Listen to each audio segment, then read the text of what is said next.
Yeah, I mean, I find the term fake news a little bit problematic, simply because it's been so stretched and abused by Donald Trump, who calls any news he doesn't like fake news.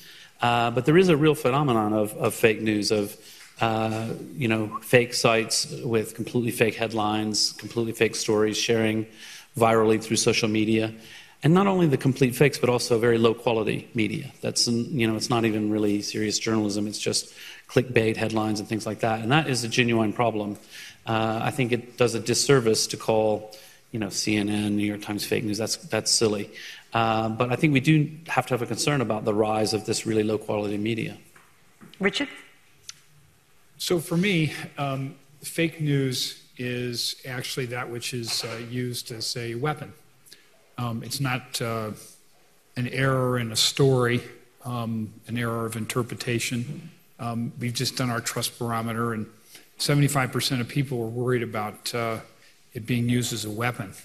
And 65% of people can't differentiate between that which is real and that which is fake.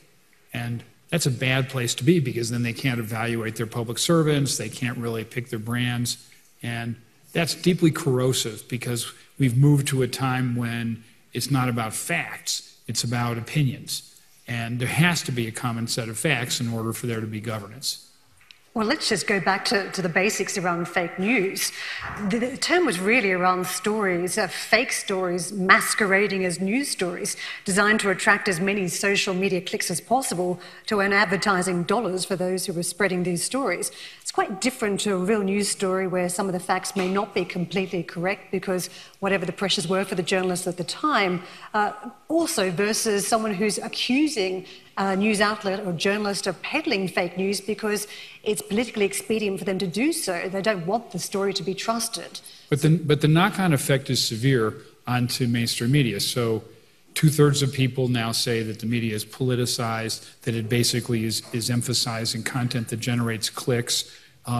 You've got not just a mass-class divide, but you've got politicization in such a way that the right reads only Breitbart and watches Fox, and the left is MSNBC and the New York Times. So it's thought bubbles, and that really is the consequence of fake news. Yeah, I mean, I think that's one of the critical things is, there's nothing wrong with opinion. But if Richard and I have a different opinion about something, but we have some shared agreement about the basic underlying facts, then we can have a legitimate debate and discussion about the values that we think are important, the consequences and so on. But when we're living in completely different universes and there is no shared understanding of the facts, even if we're both people of goodwill, we're never going to be able to reach any kind of reasonable agreement because we have a completely different understanding of the world. Hey there, thanks for checking out CNBC on YouTube. Be sure to subscribe to stay up to date on all of the day's biggest stories. You can also click on any of the videos around me to watch the latest from CNBC. Thanks for watching.